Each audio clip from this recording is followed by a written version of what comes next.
Hi readers, welcome back to my channel. Lila Wanders and Reads, Lee here, and this is not the video I plan to record and post today. I plan to do my July reading wrap-up, but that'll have to wait, I guess, until next week. So, early this morning, I was doom scrolling on Twitter, as one does. I'm trying to quit it, and I came across a tweet from a bookish person that I follow, and she posted a link to the fact that Francine Pascal, the creator of the Sweet Valley High series, had passed away this past weekend at 92. So this is an unanticipated author spotlight. These books were my childhood, in addition to Stephen King and Nora Roberts. I absolutely loved them. What I remember about them now is that they were very well off, privileged girls, and of course they were perfect in almost every way physically, and some of it seems now problematic. However, let's talk about them. These books debuted in 1983. Francine wrote the first 12, and then she worked with a team of writers. I think there was something like 181 of the Sweet Valley High books, and then there were spin-offs, etc. We'll go through some of that. I don't have any of the Sweet Valley Kids. I was too old for those at the time. But I was reading her obit today. She considered them morality tales. Okay, whatever. But she said she overheard somebody say that there wasn't a teenage version of Dallas. So, if I think about it like that, as a soap opera for teenagers, that is definitely what they were. So, if you're not aware of them, we'll talk a little bit about them. Sweet Valley High, number 1 was called Double Love. And I think I've read this one in a post about my sister one time, but it doesn't hurt to go through it again. Elizabeth and Jessica Wakefield are identical twins at Sweet Valley High. They're both popular, because of course they are, smart, and gorgeous, but that's where the similarity ends. Elizabeth is friendly, outgoing, and sincere. I can't talk today again. Nothing like her snobbish and conniving twin. Jessica gets what she wants, at school, with friends, and especially with boys. This time, Jessica's set her sights on Todd Wilkins, the handsome star of the basketball team, the one boy that Elizabeth really likes.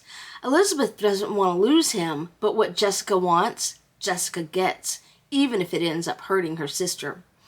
Meet the Wakefield twins. They're guys and the rest of the gang at Sweet Valley High.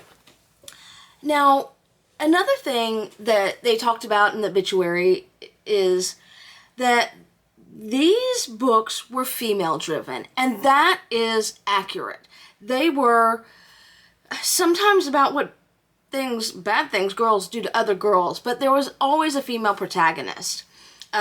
Here's number 10, Wrong Kind of Girl. I guess you can guess where this one's going. Jessica's at it again, with exclamation point, like it's cute. It's not cute. Jessica has sworn never to allow Annie Whitman onto the Sweet Valley High cheering squad. Annie may have the beauty, talent, and the spirit to be a cheerleader, but she also has the worst reputation in school. She goes out with a different boy every night, and all the kids call her Easy Annie behind her back. Jessica's pulling every devilish trick to keep Annie from ruining the cheerleader's image. So what they do is they bully her enough and don't let her on the squad, so Annie tries to commit suicide, and they have trouble getting her conscious again because she has lost her will to live. But in natural soap opera form, Jessica and her friends talk to Annie's body, unconscious body, and they promise her a spot on the cheering squad, and she regains her will to live. Of course, Elizabeth is trying to fight against Jessica, but Jessica will not be stopped until she's overwhelmed with guilt. Anywho, that's problematic. But you know what? Soap opera fits. So they also had special editions of, I don't know when this one came out. This came out in 1996. So this is way into the Sweet Valley High. And that is Jessica's Secret Diary, Volume 2. I just grabbed some of these in no particular order. I have many of the Sweet Valley High books. Not all, but many. Dear Diary, you know I always thought Todd Wilkins was cute, but kind of dull. In other words, perfect for Elizabeth. But since Todd moved away to Vermont, he's been writing me letters, and they are anything but dull. At first, Todd just wanted to find out the address of A.J. Morgan, my boyfriend who went to basketball camp with him. But Todd's letters have slowly become more and more romantic. Now, Diary, Todd wants to come for a visit, a secret visit to see only me. Of course I'm flattered, but if Elizabeth finds out, she'll be furious, and A.J. will never speak to me again. Should I risk everything for Todd Wilkins? Okay, so this one features classic moments from Sweet Valley High books 40 through 55.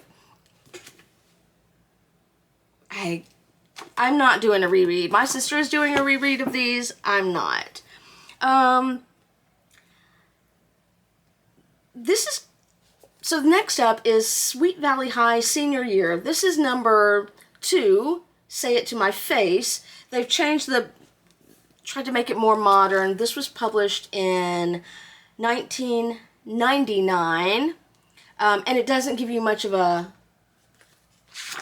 it doesn't tell you much of what it's about.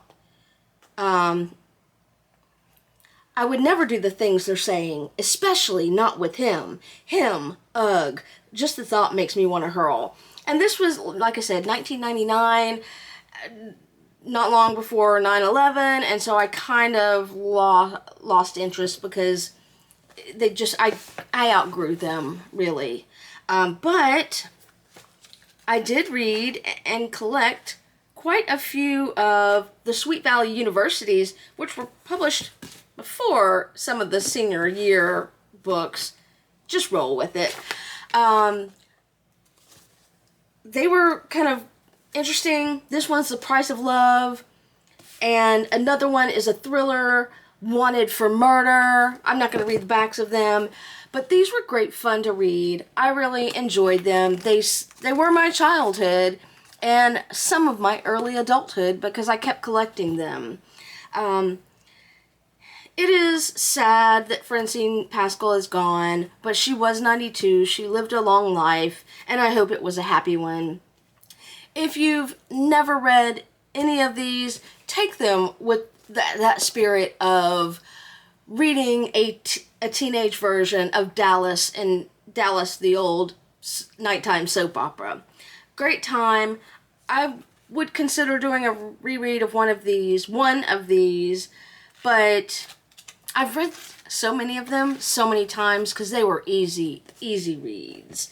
This one, copyright, 1983. So I kept on reading them long into adulthood.